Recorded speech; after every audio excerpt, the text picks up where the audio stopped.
오늘은 이제 7번째 별세의 지도자 이런 주제로 같이 은혜를 받고자 합니다.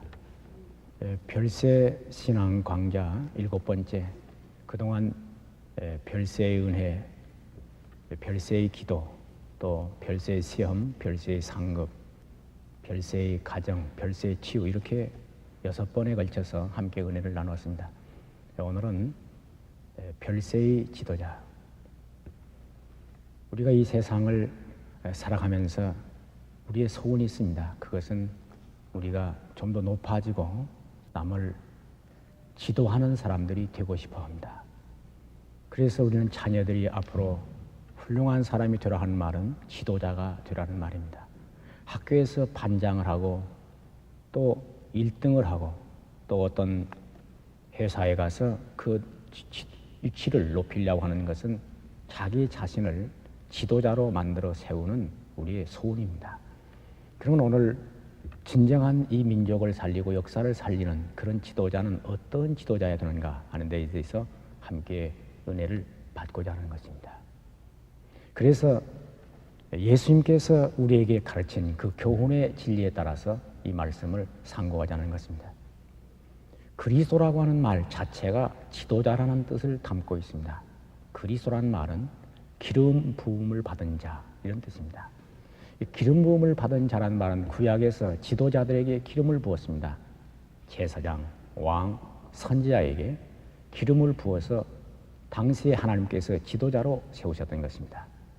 백성들의 모든 죄악을 하나님 앞에 가지고 가서 죄사함 받는 그러한 지도자로 제사장을 세우셨고, 하나님의 권세를 위탁받아서 백성들을 다스리는 지도자로 왕을 세우셨고, 또 이 백성들이 암담할 때 소망을 주며 하나님의 말씀을 위탁받아 선포하는 선지자, 이들에게 기름을 부어서 세워서 그때 당시 지도자로 삼았던 것입니다. 그 구약의 기름 부음 받은 자를 메시아라고 말하고 헬라어로 번역할 때 그리스도란 말로 번역을 했습니다. 그래서 이 그리스도나 헬라어의 이 뜻은, 그리스도의 헬라어의 뜻은 기름 부음 받은 자인데, 구약의 제사장이나 왕이나 선자처럼 기름 부음 받은 자로 역사에 오셔서 우리 인류의 모든 죄를 대속하는 제사장이요, 또 이 백성을 사랑으로 다스리는, 섬김으로 다스리는 왕이시요, 그리고 우리들에게 하나님 말씀을 친히 이루시고 선포하시는 그런 지도자로서 그리스도가 이 땅에 오셨는데, 그가 바로 예수님이란 뜻, 예수님으로 오신 것입니다. 그래서 오늘 그리스도를 믿는 사람들, 이 말은 한마디로 말하면 그리스도처럼 역사의 지도자가 되라는 말입니다. 할렐루야. 가정에서나 일터에서나 학교에서나 어디 가든지 그리스도인들은 그리스도처럼 기름 부음을 받은 자로서 지도자가 된다는 뜻입니다. 그래서 오늘 우리는 여러분과 함께 여러분 자신을 소홀히 여겨서는 안 됩니다. 여러분들이 학력이 있나 없나, 또는 내가 사회적인 지위가 어떻나, 그런 물어볼 거 없이 삶의 현장에서 하나님께서 나에게 지도자로 세웠다는 분명한 의식을 가져야 됩니다. 이 중요한 것입니다. 예수님이 사랑하는 제자들을 택했습니다. 12제자를 택했는데 그 제자들은 당시에 사회적으로 비천한 사람들이었습니다. 그들은 갈릴리 바닷가에서 고기 잡는 어부들이었고, 또 세리, 이 사회적으로 당시에 저들은 내놓을 만한 사람들이 아니었습니다. 대개 사회 유력층 지성인들은 예루살렘에 있었고, 이들은 갈릴리라고 하는 초원 사람들이었습니다. 배우지 못한 사람들이었습니다. 그런데 예수님께서 이 12제자를 택하여 결국 예수님의 그 비전, 미래에 대한 비전은 2000년 교회사, 미래의 이 세계 역사의 지도자로 세우는 일이었습니다. 이것이 주님의 큰 뜻이었습니다. 예수님께서 비록 사회적으로 아무것도 아닌 것처럼 보이는 그들을 택하여 장차 역사의 위대한 지도자로 세운다는 그 비전을 가졌고, 그 비전에 따라서 3년 동안 교육을 시켰는데 그들이 결국 역사에 길이 남는 지도자가 되었습니다. 그런데 그러한 지도자의 위대한 그 철학을 지아들에게 가르쳐 주셨습니다. 지아들도 3년 동안 따를 때 지도자라고 하는 분명한 그 철학을 몰랐어요. 근데 예수님께서 어느 날 이제 그 요한의 어머니가 예수님에게 와서 당신이 이 나라의 왕으로 임하실 때 우리 두 아들을 야고보와 요한을 좌우편에 앉게 하소서. 그때 모든 지자들이 분을 냈습니다. 왜? 그러면 예수님 좌우편에는 당신의 아들들이 앉고 우리는 그러면 다 뭘 하란 말이냐 하고 분을 냈습니다. 그때 예수님께서 이제 지자들에게 하신 말씀이 있습니다. 너희들이 크고자 한다면 섬기는 자가 되고 으뜸이 되고자 하는 자는 모든 사람의 종이 되어야 하리라. 그러면서 이어서 말씀이 인자가 온 것은 섬김을 받으러 온 것이 아니라 도리어 섬기려 하고 자기 목숨을 많은 사람을 위하여 대성물로 주려 하러 왔다. 그래서 예수님은 그때 당시에 지하들에게 혁명적 가치관의 선언을 했습니다. 그때 당시에는 로마가 전 세계를 지배하던 힘의 세계였습니다. 힘이 정의요, 힘이 곧 이 역사를 다스리는 평화라고 생각했습니다. 국력, 무력, 이게 강력한 힘이 세계를 지배하기 때문에 모두 힘이 있어야 한다. 이런 생각 속에 제자들도 민족의 독립, 이스라엘 민족의 해방, 로마로부터의 압제로부터 벗어나기 위해서는 또 힘이 있어야 한다고 생각하고 언제나 힘의 철학을 추구했던 사람들이었습니다. 그런데 예수님은 너희들이 지배자가 되는 것이 아니고 섬기는 자, 그리고 종이 되어야 한다. 이때 너희는 진정한 지도자가 된다는 진리를 가진 것입니다. 오늘 우리는 이 역사 속에서 우리 주님의 가르친 그 지도자의 위대한 철학, 그것이 바로 자기를 죽여서 별세해서 지도자가 되는 이 길을 예수님이 가르쳤던 것입니다. 이 세상에는 두 종류의 역사를 움직이는 사람이 있습니다. 하나는 지배자가 있고 하나는 지도자가 있습니다. 지배자는 권력으로, 권위로 사람들을 누르고 다스리는 사람들이고, 지배자는 인격으로 사람들의 마음을 감동해서 그들의 마음을 다스리는 사람을 지도자라고 말하는 것입니다. 여러분, 일반적으로 지배자는 다른 사람을 누르고 죽여서 자기가 지배자가 됩니다. 정치, 사회 모든 분야를 보십시오. 모든 사람들을 누릅니다. 그리고 때로는 죽입니다. 죽여서 권력을 잡습니다. 그런데 지도자는 자기를 죽여서 남을 섬기면서 다스리는 그런 자가 바로 지도자인 것입니다. 예수님의 생애가 바로 그런 생애였으며 오늘도 우리를 향해서 부르심의 소명의 뜻이 바로 거기 있다는 사실을 가르쳐주고 있습니다. 지도자는 사람들의 가슴을 움직이고 혼을 살리는 사람들입니다.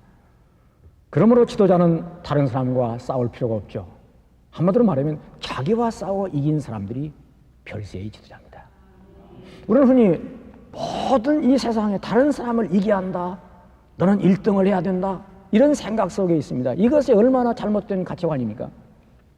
그래, 어느 초등학교에서 4학년이었는데 공부를 1등하는 반장이 병이 들어서 병원에 입원했어요. 그러니까 모든 아이들이 병문안 가자. 그러니까 2등하는 아이가 나는 안 간다. 왜? 그 아이가 죽어야 내가 1등하지 않아? 다시 말하면 1등하는 아이가 죽어야만 자기가 1등한다고 안 간다고 그래. 왜? 그 아이가 죽어야 한다고. 병원에 죽어야 한다는 생각이에요. 이런 사고가 지금 이 역사 전반에 걸쳐서 만연되어 있습니다. 이것이 민족을 해롭게 하고 망국의 쓴뿌리가 가슴 속에 다 솟아나고 있습니다. 정치하는 사람들이 모두 상대를 죽여야 된다 생각합니다. 기업하는 사람들이 상대를 죽여서 자기가 잘 되려고 생각합니다. 전부 공부하는 사람, 이 역사 전반에 걸쳐서 이런 악한 인간들의 그 심성을 가지고 있다는 이 사실은 이 민족의 장래가 얼마나 암담하고 어두운가를 보여주고 있는 것입니다. 그래서 오늘 이 역사에서 가장 시급한 문제는 정신을 살려야 한다. 다시 말하면 진정한 지도자의 철학을 세워줘야 되며 지도자의 상을 바로 만들어줘야 되는 것이 우리 주님의 뜻이고 교회가 해야 할 일이라고 생각합니다. 지배자는 자기의 영광을 추구하고 다른 사람을 이용하며 다른 사람들을 희생시켜서 자기 영광을 누리는 사람들이 지배자입니다. 지도자는 자기를 죽여서 다른 사람들을 살리고 다른 사람들을 섬기고 하나님의 뜻을 이루는 사람들입니다. 오늘날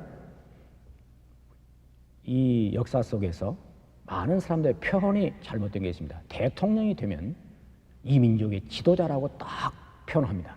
이게 얼마나 잘못된 말인지 몰라요. 그들은 지도자가 아닙니다. 뭐냐? 통치자입니다. 5년 동안 국민이 이 나라를 다스려 달라고 통치를 위임한 거지 이 역사의 지도자가 아닙니다. 지도자가 되고 안 되는 것은 그의 삶에서 나타날 뿐입니다. 어떤 사람은 5년 동안 통치자로서 끝나버리는 사람도 있고 통치하면서 지도자로서의 위상을 살리는 사람들이 있어요. 그런데 현재까지 우리의 역사 속에 수많은 대통령들은 지도자로서 등장한 사람이 하나도 없습니다. 전부 통치자로 끝나버렸습니다. 왜? 남을 죽이고 누르고 억압하면서 통치할 뿐이었지 자기 인격을 통해서 자기를 별세시켜서 이 민족을 다스리고 가슴을 움직이며 혼을 살려준 사람이 없었다는 얘기입니다. 오늘 그런 의미에서 우리는 함께 주님의 제자가 되십시다. 주님께서 우리에게 원하시는 지도자로 부름을 받는 그런 시간이 되십시다. 우리 한 가지 알아야 됩니다. 지배자는 하나이면 됩니다. 만약에 지배자가 많으면 혼란이 납니다. 싸움이 벌어집니다. 전쟁이 납니다. 그런데 지도자는 많을수록 좋습니다. 자기 인격으로 역사를 살려놓는 사람들이기 때문에 가정에서나 직장에서나 어느 곳에 가든지 그 지위를 물어볼 것이 없습니다. 그는 지도자가 될 수 있습니다. 우리가 회사에 가서도 사장이 되지 않고도 지도자가 될 수 있습니다. 사장은 그 회사를 경영하고 하나 움직이는 지배자가 될 수 있습니다. 그러나 지도자는 회사에 가서 경비일지라도 그 회사의 모든 정신을 움직일 수 있는 그런 지도자가 될 수 있습니다. 어느 회사에서 투표를 했어요. 가장 인기 투표를 했는데 경비가 1등을 했습니다. 왜? 경비가 오늘 그 회사에 출입하는 사람들에게 친절과 사랑을 보이고 그의 밝은 얼굴로 모두 맞이하고 심지어 휴지 한 장이 있어도 주워 담는 그 겸손과 섬김이 모든 사람들에게 감동을 줬기 때문에 그는 인기 투표에서 1등을 했는데 한마디로 말하면 그 회사의 지도자로서 등장이 된 것입니다. 회사의 사장은 딴 사람인데 회사의 사장은 욕먹고 경비는 사랑받고 있어요. 누가 그 회사의 주인입니까? 회사의 주인은 사장이 아니에요. 그 회사의 정신을 움직이고 있는 사람이 지도자요. 오늘 이런 의미에서 여러분이 지금 서 있는 위치가 어느 위치에 있습니까? 가정입니까? 직장입니까? 학교입니까? 어디에서 뭘 하고 있습니까? 여러분의 이 지위를 묻지 마세요. 여러분의 존재가 그 역사 속에 우뚝 선 지도자가 되시기를 축원합니다. 저는 목사지만 한국 교회를 움직이는 인물이 있습니다. 한국 교회를 움직이는 인물이 누굽니까? 교권을 잡은 분들이 있습니다. 오늘날 누가 세우지도 않았는데 자칭 지도자라는 사람들도 많아요. 자칭 지도자. 그래서 신문에 지도자라 하면서 지도자 협의회를 만들고 지도자로 등장하는 사람들이 많이 있습니다. 그런데 우리 주님께서 그걸 보시면서 웃을지도 몰라요. 왜? 지도자는 그런 사람이 아닙니다.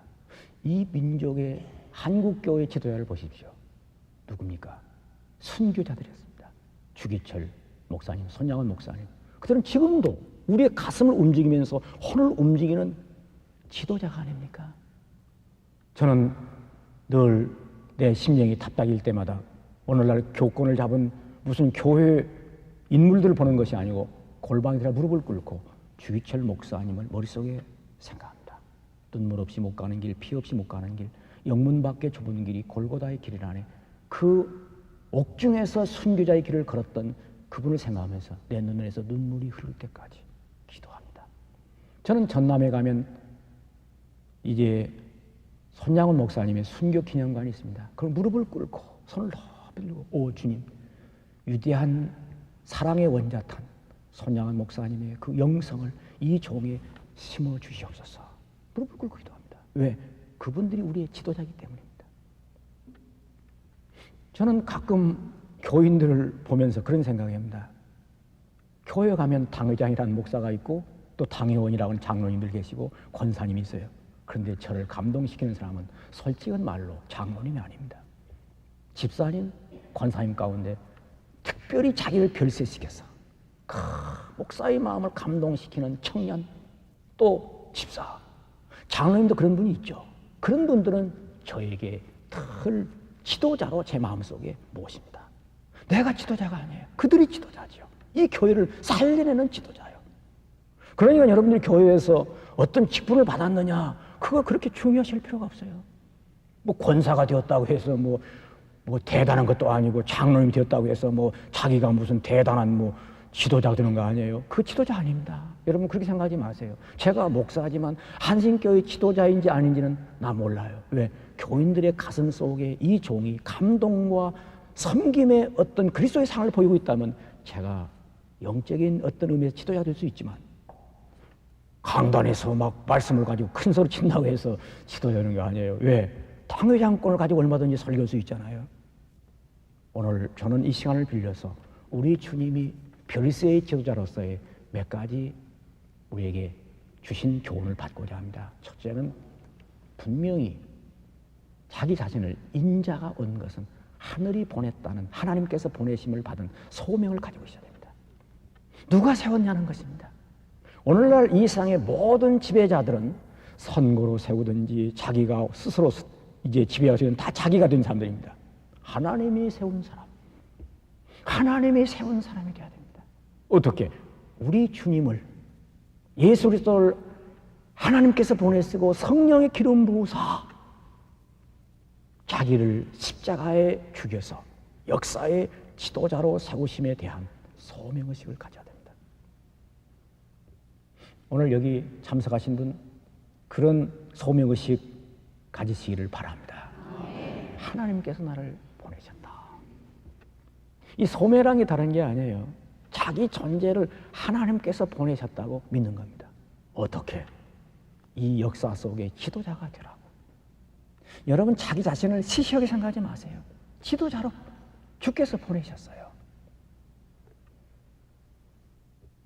세계 교회사에 빛나는 요한 웨슬리 목사님이 계십니다. 그분은 감리교의 창시자였죠. 그의 어머니는 아들을 참 많이 낳았어요.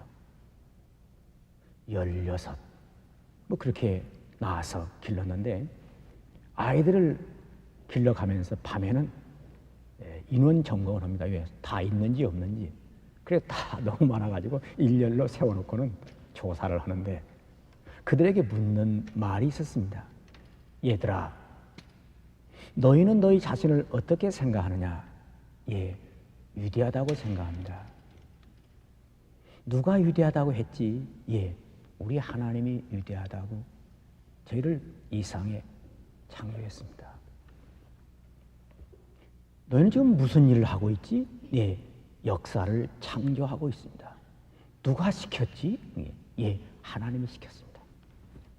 이 고백을 매일 밤마다 시켰습니다. 너희는 스스로 하나님 보내신 위대한 자다. 누가 시켰느냐? 하나님이 시킨 일을 하고 있습니다. 여러분, 하나님이 시킨 일을 하세요. 여러분의 자녀들을 공부시킬 때 하나님이 시켜서 공부를 해야 됩니다. 그런데 아이들이 어머니가 족쳐가지고 공부를 합니다. 그래서 어머니가 좀 보이면 공부하는 척하고 어머니가 안 보이면 그냥 놀고, 이런 아이들이 얼마나 많습니까? 이런 아이들은 장래에 별 큰 기대 없습니다. 공부할 때 하나님의 소명을 받아가지고 하나님이 공부를 시킨다. 그런 믿음을 심어줘야 됩니다. 할렐루야. 여러분들이 부엌에서 음식을 만들 때에도 이건 누가 시켜서 하는 일이 아니에요. 우리 주님께서 시키셔서 가족들을 돌보라고 나를 시켰지. 이런 소명의식을 가지고 일을 해야 됩니다. 이것은 인생 전반에 걸쳐서 그렇게 돼야 됩니다. 밭에서 일하는 농부나 저 공장에서 일하는 이제 재봉사나 또 이 역사 속에서 무슨 일을 하든 그 하는 일을 통해서 하나님의 소명감을 가져야 됩니다. 독립운동을 했던 우리나라 유명한 이승훈 선생님이 계셨어요. 이제 대전 감옥에 있었는데 그때 당시에 이승훈 선생님은 위대한 이 민족의 애국자였습니다. 교육자고. 그래 그를 불러다가 일본 검사가 문초합니다. 그대 누가 독립운동을 시켰나? 네, 시킨 분이 있습니다. 검사는 너무너무 참으로 이제 반갑습니다. 왜? 한 건 잡았다고 생각했습니다. 누가 시켰나? 똑똑히 말하라. 그러니까 네, 시킨 분이 있죠. 어서 말해. 예, 예수님이 시키셨습니다. 예수님이 독립운동을 시켜? 그렇습니다. 예수님께서 이 민족을 독립시키라고 나에게 독립운동을 시켰습니다. 그래, 나는 주님의 명령을 받고 독립운동을 하고 있습니다. 하하, 독립운동 시인자가 따로 있는 줄 알았더니 예수요. 천국의 예수라 잡을 수 없구만. 끝냈어요. 예수님께서 친히 우리에게 가르친 지도자의 위대한 그 철학, 그것은 자기 자신에 대한 소명의식입니다. 하나님이 보내셨다. 뭘 하라고 보내셨느냐? 섬기라고 보냈다는 겁니다. 그래서 누구든지 크고자 하는 자는 섬기는 자가 되고 으뜸이 되고자 하는 자는 모든 사람의 종이 되어야 하리라. 섬기는 자가 뭐냐? 왕이란 뜻입니다. 모든 사람을 섬기는 자가 세상에 있습니까? 모든 사람의 종이 있습니까? 이 세상에? 한 사람의 종입니다. 종은 한 사람의 종이에요. 원래가 팔려가면 한 사람 한 사람을 섬기는 종이지. 주인에게 팔려갔기 때문에 그 주인만 섬겨야지 다른 주인을 못 섬깁니다. 그런데 예수님이 모든 사람의 종이 되어야 하리라 했어요. 마가복음 10장 44절에 모든 사람의 종. 여러분, 모든 사람의 종은 무슨 뜻이냐? 모든 사람을 섬길 수 있는 사람은 하나밖에 없습니다. 왕입니다. 왕이 되라는 얘기예요. 이게 얼마나 놀라운 진리입니까? 모든 사람을 섬기는 건 종이 아니에요. 예수님께서 종을 얘기하면서 모든 사람을 섬기는 왕이 되라 그 말입니다. 그게 지도자라는 뜻이에요. 오늘 이 섬김에 있어서 차원이 있는데 4차원이 있습니다. 섬김의 높이가 있어요. 어떻게? 주께. 모든 섬김에 있어서 주님을 섬기는 마음. 남편을 섬길 때도 주께 하듯, 회사에 가서 상전을 섬길 때에도, 윗사람 섬길 때에도 주께 하듯. 여러분이 무슨 일 하든지 주께 하듯 할 때 우로 하나님을 향해 섬기는 것이 되고, 또 섬김의 길이가 있습니다. 길은 뭐냐? 영원히 변함이 없이 어제나 오늘이나 한결같이 섬기는 게 섬김의 길이고, 섬김의 넓이가 있는데 모든 사람 누구나 다 가난한 자나 부자나 이제 어떤 자든지 섬기는 게 넓이고, 섬김의 깊이가 있는데 깊이는 뭐냐? 자기를 죽여서 자기를 완전히 죽이는 무덤 속에 음부에 내려간 그런 자기 자신을 완전히 죽여서 섬기는 게 그의 곧 깊이를, 섬김의 깊이라고 말합니다. 예수님의 생애가 그랬습니다. 우리는 가장 위대한 자는 자기 존재가 섬기는 자입니다. 여러분 한번 이 시간 한번 물어보겠어요. 하늘이 땅을 섬깁니까? 땅이 하늘을 섬깁니까? 모르세요? 땅이 하늘을 섬겨요? 하늘이 땅을 섬겨요? 하늘이 땅을 섬깁니다. 하늘이 땅을 섬기는데 어떻게 섬깁니까? 하늘이 땅을 섬기고 땅을 둘러싸서 하늘이 비를 내리고 햇빛을 내리고 이슬을 내리고 바람을 보내서 땅을 살립니다. 이게 하늘이 땅을 섬깁니다. 땅이 하늘을 섬기지 못합니다. 큰 자만이 섬깁니다. 왜? 가진 것이 있기 때문에 큰 자만 섬깁니다. 작은 자는 못 섬기는 거예요. 자기가 작다고 생각하는 자는 남을 못 섬깁니다. 큰 자라야 남을 섬깁니다. 여러분, 섬기는 자가 왕이에요. 지배자는 왕이 되어가지고 큰 자라고 생각하면서 남을 누르고 억압하는 큰 자들입니다. 그런데 아주 큰 자는 남을 섬깁니다. 할렐루야. 마치 이 하늘이 지구를 품에 안아버리듯이 큰 자는 품에 안는 것입니다. 그런데 보통 큰 자는 언제나 상대적입니다. 다른 사람을 눌러야 큰 자가 된다고 생각합니다. 그래서 누르는 이게 아주 큰 자가 못되기 때문에 상대적이기 때문에 그럽니다. 아주 큰 자는 상대할 자가 없어요. 자기가 커서. 그러니까 다 작게 보이기 때문에 그들을 섬길 수밖에 없습니다. 그런 사람들이 바로 별세의 지도자입니다. 자기를 죽인 자는 남과 싸울 필요가 없어요. 자기가 죽었으므로. 남과 상대적으로 경쟁할 것도 없고 싸울 것도 없고 자기를 죽여서 큰 자로서 남을 섬기는 것입니다. 그래 예수님께서 그 섬김의 본을 보였어요. 잡히시던 밤에 그 만찬을 나누시면서 예수님이 그 자리에 갔더니 서로 누가 크냐 또 제자들이 다투어 분내고 있고 누구 하나 발을 씻겨줄 종이 없어요. 왜? 유대인들은 손님으로 가면 종들이 나타나서 이제 손도 씻어주고 발도 닦아줍니다. 그런데 종이 있어야죠. 아무도 없어요. 서로 다 누가 높냐고 그러지. 그럼 예수님이 종이 됩니다. 섬기는 종이 되어서 대야에다가 물을 떠다가 허리에 쑥을 두르시고 제자들의 발을 하나하나 씻습니다.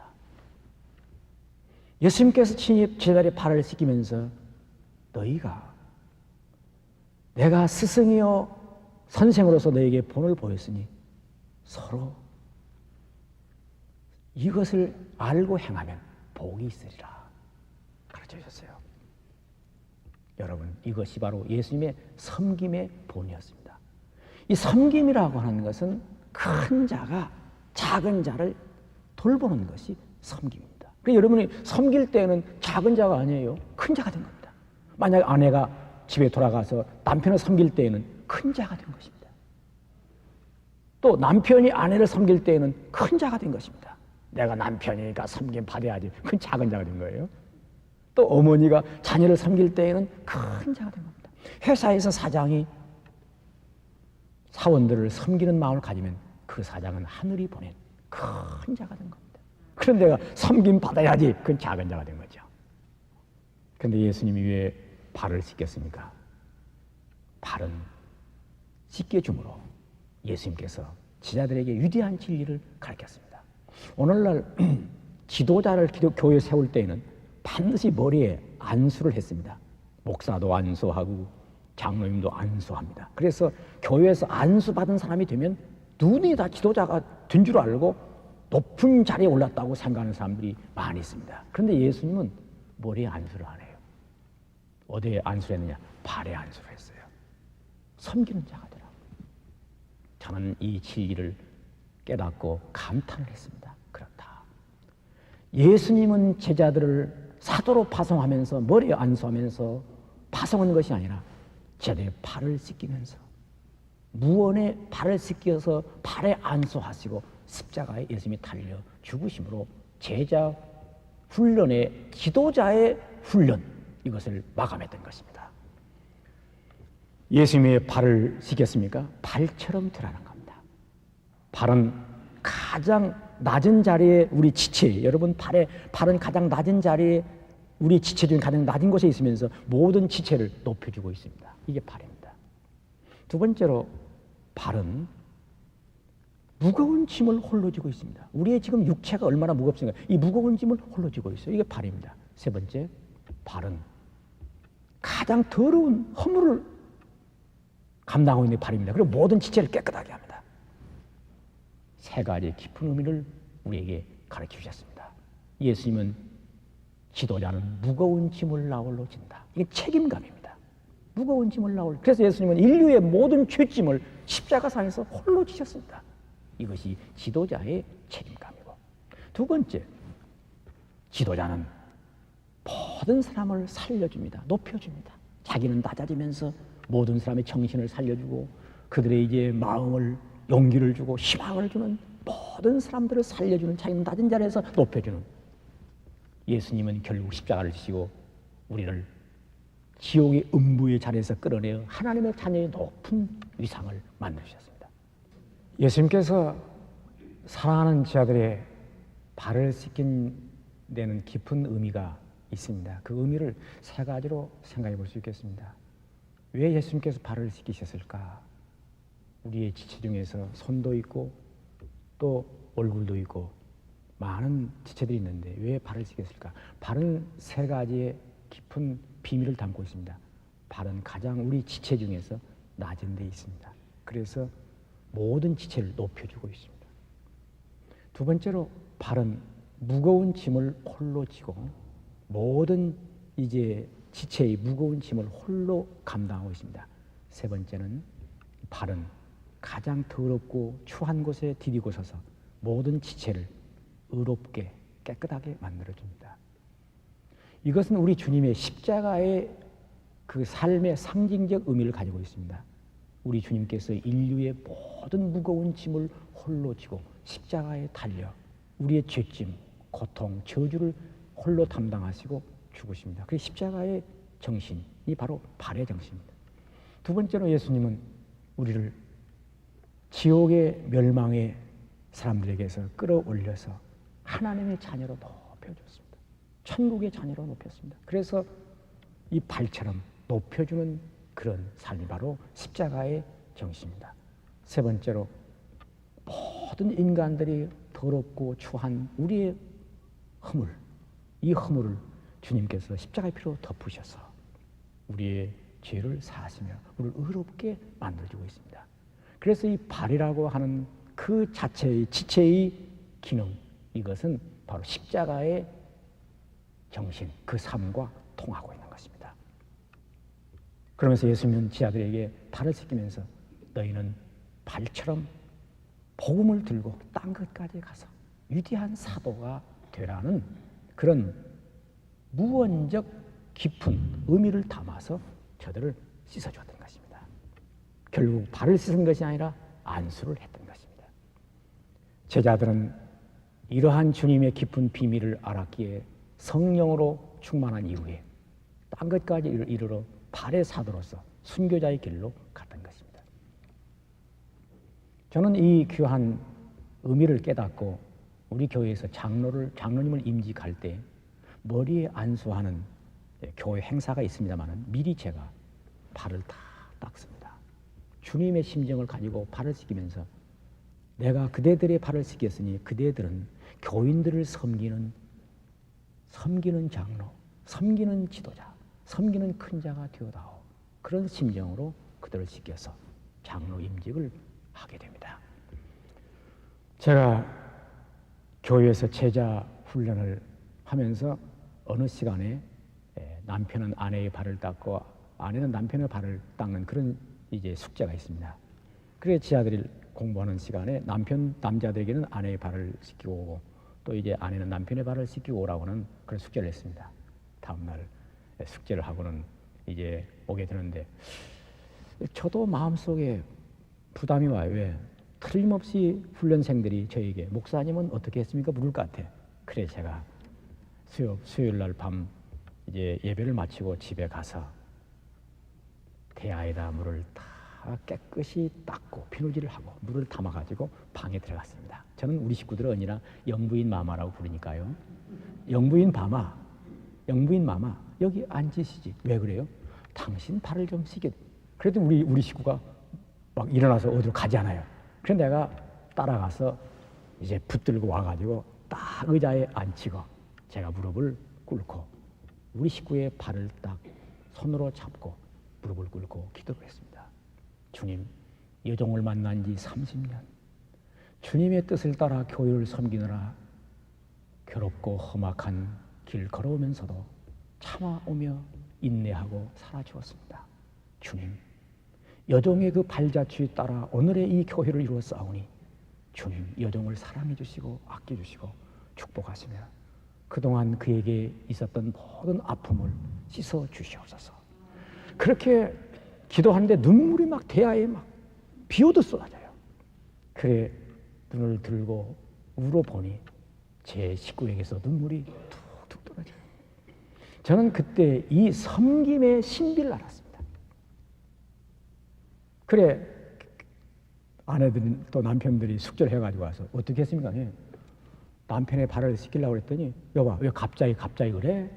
하면서 반대하는 사람들도 있었고, 아니 지난번에 한 번 한다더니 그만하지 뭘 또 하려고 그래? 하는 사람도 있고, 어떤 이제 여집사님은 자기 남편의 발을 만지면서 우리 남편이 가족들을 살리느라 이 발로 세계를 누비느라 얼마나 험악한 길을 걸었나 해서 기도를 했더니 눈물을 흘리더라고. 반드시 대야에 물을 떠다가 발을 닦을 때에도 발을 씻는다는 데 의미가 있는 것이 아니라 하늘의 신비를 담아 내가 낮아진 자로서 자기를 죽여서 섬기는 별세의 지도자의 마음으로 그를 이렇게 우러러 보면서 섬길 때 하늘이 감동이 있을 줄로 믿습니다. 우리는 별세의 지도자, 자기를 죽여서 섬기는 자입니다. 끝으로 별세의 지도자의 위대한 모습은 십자가상에서 주님이 보여주십니다. 예수님이 십자가를 지고 골고다 언덕에 딱 섰을 때 죄인의 패가 붙는데 유대인의 왕 나사렛 예수 그리스도 써붙였습니다. 이것은 빌라도가 써붙였습니다. 그런데 그때 당시에 이 죄수들은 자기의 죄값으로 십자가 지는데 거기에 죄패를 붙습니다. 무슨 죄를 정도나. 근데 예수님에 대해서 유대인의 왕 나사렛 예수 그리스도 이것을 써붙였더니 당시에 제사장들이 와가지고 우리는 예수를 유대인의 왕으로 모시는 게 아니라 자칭 스스로 한 거라 해서 자칭이라는 말을 써붙이라고 했습니다.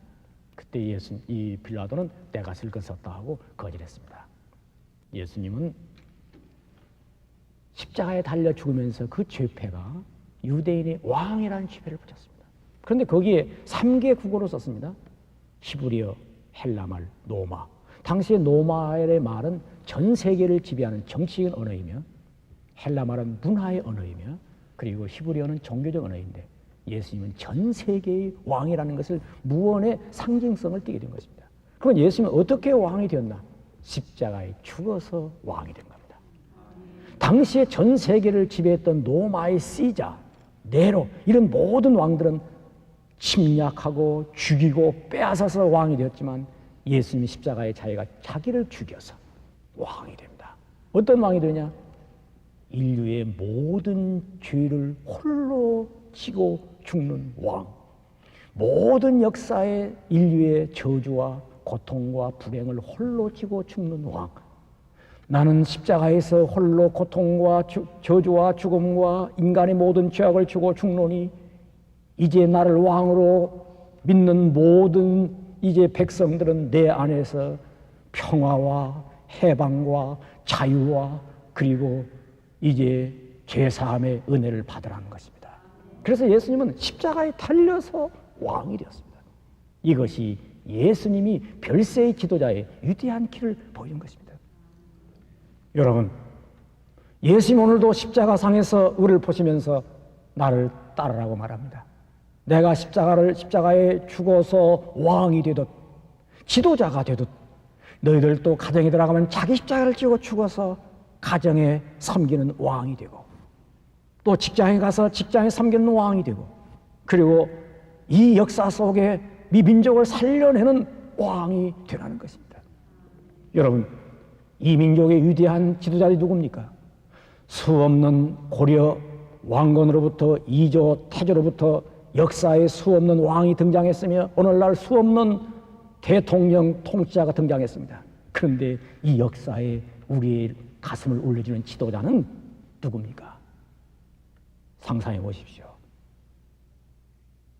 이성계 이방원에게 맞아 죽었던 정몽주,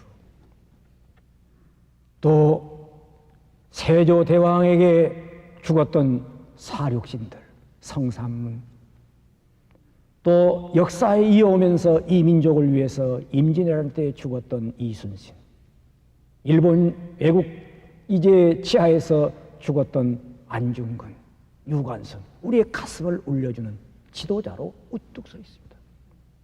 무엇을 가리키고 있습니까? 이들은 자기를 죽여서 역사를 살려놓는, 민족의 혼을 살려놓는 지도자로 서 있는 것입니다. 오늘 이 귀한 시간, 우리들이 들어가는 가정이나 직장이나 일터나 여러분의 자녀들에게 이런 정신을 심어야 됩니다. 자신도, 우리도 그런 정신을 가져야 될 뿐만 아니라 우리 자녀들에게 그런 정신을 심어줘야 됩니다. 너는 학교에 가서 1등이 되는 것이 문제가 아니고 학교에 가서 다른 사람들에게 자기를 죽여서 그들로부터 감동을 주는 인물이 되라. 그래, 초등학교 반장 선거가 있었는데요. 반장 선거할 때마다 그 목사님 아들이 하나 있었는데 떨어져요. 그게 하루는 와가지고 엉엉 울면서, 아빠 왜 그러냐, 오늘 내가 반장 선거에서 한 표로 떨어졌어. 그래, 그래서 억울해서 눈물이 나. 그래, 기도해봐. 다음 선거, 이제 그의 다음에 선거가 있는데, 아빠 내가 깨달은 게 하나 있는데 예수님처럼 섬기는 자가 되겠다는 감동이 왔어. 그리고 어떻게 얘기를 해? 내가 이제 반의 반장이 되면 걸레 반장이 되겠습니다. 딱 걸레를 들고 모든 이제 청소를 내가 다 하며 여러분들을 깨끗하게 하는 반장이 되겠습니다 했더니 몰표가 나왔다는 거예요. 어디서 몰표가 나왔냐면 여학생들 다 몰표를 주고 있다는 거예요. 그래가지고 와가지고는, 아빠 오늘 몰표를 받아가지고 당당하게 제가 반장이 되었다고 얼굴에 화색을 띠고 와가지고 자랑하더라는 거예요. 어디서 몰표가 나왔는지, 여학생들한테 몰표가 나왔다는 거예요. 뭘로 얘기했냐? 걸레 반장으로. 여러분, 걸레 반장이 누군 줄 아십니까? 걸레 반장, 역사의 모든 더러운 걸 쓰는 걸레 반장이 우리 예수님이십니다. 우리는 들어가는 곳마다 걸레 반장의 일을 해야 됩니다. 내가 들어가는 곳마다 더러운 것을 씻어내야 됩니다. 깨끗하게 하는, 양심도 씻어내는 걸레 반장, 우리의 정신도 씻어내는 걸레 반장, 자연도 깨끗하게 하는 걸레 반장, 이런 정신을 가지고 사는 자가 위대한 지도자요. 이런 지도자가 있을 때만 가정도 살고 교회도 살고 회사도 살고 역사도 사는 것입니다. 저는 제 얘기를 하나 하겠습니다. 제가 시골에 가서 목회할 때요, 마음속에 있는 감동이 왔어요. 내가 이 지역사회에 착한 일을 하는 주의 종이 되어야지. 농촌에서 목회할 때 그런 일이 있었는데, 그래 늘 가방을 들고 다니는데 가방 속에는 반바지를 담아가지고 다녔습니다. 왜? 성경 찬송을 들고 예배하면 목사고, 반바지로 갈아입으면 농부가 되고, 그리고 일하는 일꾼이 되는 그런 마음으로 지역사회에 들어가서 열심히 청년 목회를 했습니다. 그 어느 날 가난한 한 과부 집사님이 계셨는데 오랫동안 교회를 못 나와서 그 신방을 갔습니다. 그 예배를 드리고 났더니, 목사님 농사를 지어야 되는데 농사를 지을 수 없네요. 왜? 고구마 농사를 지어야 되는데 변소로에 분뇨를 퍼다가 뿌리고 말려서 갈아서 농사를 지어야 되는데 농사를 못 짓고 있어요. 그래. 그 은혜가 넘쳐야지 왜 분뇨가 넘치냐. 그런 제가 옷을 벗고는 반바지로 갈아입고 이웃집에서 이제 똥통을 빌려서 이제 그 분뇨를 밭으로 내기 시작했습니다. 몇 번 내다가 언덕길에 그만 넘어져가지고 똥통으로 전부 뒤집어 썼어요. 세례를 받았습니다. 똥통 세례. 저는 그때 똥통 세례를 받으면서 전부 뒤집어 쓰면서 그 악취가 내 코에 딱 들어오는데 성령께서 나에게 충격적인 감동을 주었습니다. 배설물. 빌립보서 3장 8절에 있는 사도 바울이 그리스도를 위하여 모든 것을 배설물로 여김은 내 주 예수 그리스도로 아는 지식이 가장 고상함을 인함이라. 사도 바울은 세상의 모든 명예와 그 영광을 배설물로 알았는데, 나는 이 세상에서 모든 사람들로부터 칭찬받고 인정받는 그런 자랑심이 내 속에 있어서 그런 일을 하고 있다는 그 사실을 내 자신에게 하나님께서 충격적으로 감동을 주었습니다. 저는 그 배설물, 그 냄새를 맡으면서 내 심령 속에 썩고 부패한 배설물이 들어있다는 사실을 깨닫고 무릎을 꿇고 회개하고는 내가에 가서 내 몸을 그 더러운 오물을 씻으면서 나의 죄를 씻기는 예수의 피밖에 없네. 나를 정케 하실리 예수의 피밖에 없네. 눈물 흘리면서 내가에 내 몸을 8번 잠그고 나만처럼 잠그고 일어나고 잠일하면서 내 몸을 씻으면서 이런 생각을 합니다. 아, 우리 주님은 십자가에 피 흘려서 나를 구원하시고 그 은혜를 받았던 사도 바울은 이 세상의 모든 것을 배설물로 여겼는데 나는 아직도 이 세상에 썩어질 것들을 보화처럼 안고 이 안에 안고 있구나.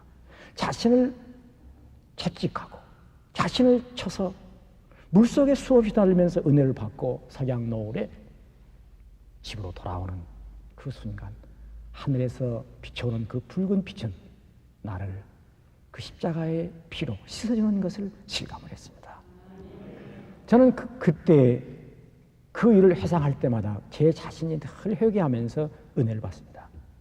우리의 중심이 뭐가 있냐는 것입니다. 여러분, 우리의 중심이 뭐가 있냐는 것입니다. 에레미야 선지의 말대로 만물보다 거짓되고 심히 부패한 것은 사람의 마음인데 과연 우리의 마음이 깨끗한 것인가? 아니면 저 배설물처럼 더러운 것을 내 마음에 품고 있는 냄새나는 존재인가? 정말로 다른 사람을 지도하는 지도자가 되기 위한다면 십자가에 주님의 마음을 품어야 됩니다. 그래서 빌립보 2장 5절에 너희 안에 이 마음을 품으라 곧 그리스도 예수의 마음이니 그는 하나님과 본체시나 동등됨을 취할 것 여기지 아니하시고 자기를 비워 종의 형체를 가여 사람과 같이 되었고 사람의 모양으로 나타났으며 십자가에 죽기까지 복종하셨습니다. 그러므로 하나님이 그를 지극히 높여 이제 모든 사람 위에 뛰어난 이름을 주사 하늘에 있는 자들과 땅에 있는 자들과 땅 아래에 있는 자들로 모두 그 이름 앞에 무릎을 꿇게 하시고 그 입으로 주 예수 그리스도를 시인하여 아버지께 영광을 돌리게 하였느니라. 너희 안에 이 마음을 품으라. 무슨 마음이냐? 예수의 마음. 그러면 그 예수의 마음을 품는 자는 뭐냐? 낮추는 자요, 종이 되는 자요, 섬기는 자요. 그때 하나님은 그를 지극히 높여서 하늘에 있는 자들도 땅에 있는 자들도 땅 아래 있는 자들도 그 앞에 무릎을 꿇고 또 그 입으로 출하시고 바로 예수 그리스도의 생애인데 이것은 예수 그리스도의 생애뿐만 아니라 우리 모두도 그리스도와 같이 자기 자신을 비운다면 모든 사람들에게 그런 존재가 될 것입니다. 자기를 비워. 자기를 비웠다는 말은 포기했다는 것이며 자기를 죽였다는 것이며 자기 욕심을 비웠어요. 자기 감정을 비웠어요. 혈기를 비웠어요. 교만을 비워버렸어요. 우월감을 비워버렸어요. 우쭐거리는 생각을 비워버렸어요. 그리고 자기 자신을 겸손하게 낮추고 섬기는 자가 되고 모든 사람들을 위해 주려고 할 때 하나님은 그를 지극히 높여서 역사의 위대한 지도자로 세울 줄로 믿습니다. 오늘 그런 귀한 존재가 여러분에게 은혜가 되시기를 축원합니다. 네, 감사합니다.